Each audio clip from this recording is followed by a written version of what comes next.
తెలంగాణలో ముఖ్యమంత్రి సహాయ నిధి కుంభకోణంలో ప్రైవేటు ఆసుపత్రుల దందా బట్టబయలైంది. చికిత్స పొందుకున్నా కూడా నకిలీ బిల్లులు సృష్టించి సీఎంఆర్ఎఫ్ సొమ్ము కాజేసేందుకు మోసాలకు పాల్పడ్డట్టు సిఐడి గుర్తించింది. ఈ మేరకు కీలక సమాచారం సేకరించినట్టు తెలుస్తోంది.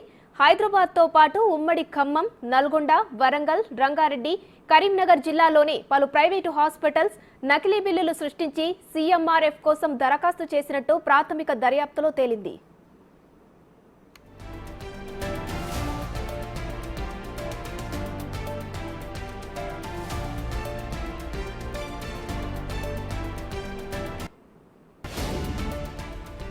ఈ నెల 23న 6 ఎఫ్ఐఆర్లు సిఐడి నమోదు చేసింది. అయితే ఈ దందాలో హాస్పిటల్స్ యాజమాన్యాల ప్రమేయం ఉందా, లేక వాటిలో పనిచేసిన ఉద్యోగులే యాజమాన్యానికి తెలియకుండా నకిలీ బిల్లులను సృష్టించారా అనే అనుమానాలు వ్యక్తమవుతున్నాయి.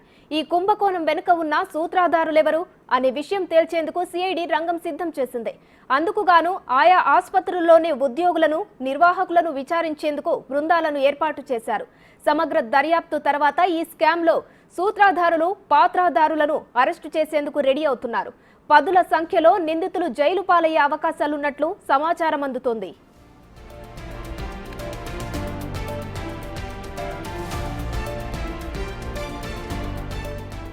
ముందుగా మంచిర్యాల జిల్లాలో ఏడాదిన్నర క్రితం ఈ కుంభకోణం వెలుగులోకి వచ్చింది.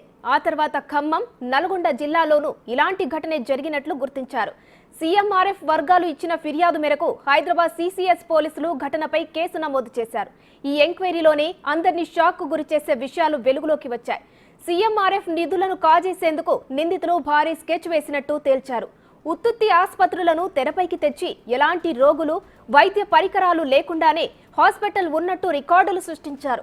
ఆ విధంగా రోగులకు చికిత్స చేసినట్లు నకిలీ బిల్లులు సృష్టించి సీఎంఆర్ఎఫ్ కు దరఖాస్తు చేసి నిధులు కాజేసినట్లు వెల్లడైంది.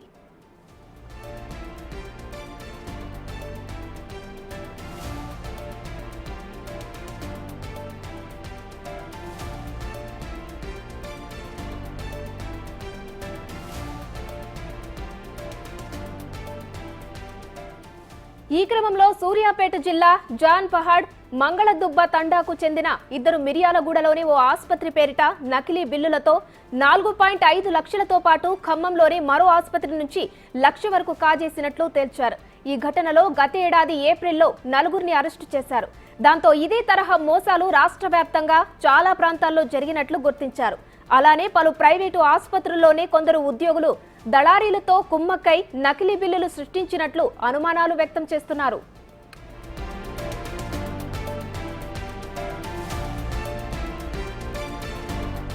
ఈ భారీ స్కామ్పై దర్యాప్తు చేపట్టాలని సిఐడికి ప్రభుత్వం ఆదేశించింది. సుమారు 500 దరఖాస్తులు అనుమానాస్పదంగా ఉన్నట్లు అధికారులు గుర్తించారు. ఈ క్రమంలో సీఎంఆర్ఎఫ్ రెవెన్యూ విభాగం సెక్షన్ ఆఫీసర్ డిఎస్ఎన్ మూర్తి సిఐడికి ఫిర్యాదు చేశారు. అప్లికేషన్లను క్షుణ్ణంగా పరిశీలించి ప్రాథమికంగా విచారించిన తర్వాత పలు ఆసుపత్రులపై సిఐడి కేసులు నమోదు చేసింది.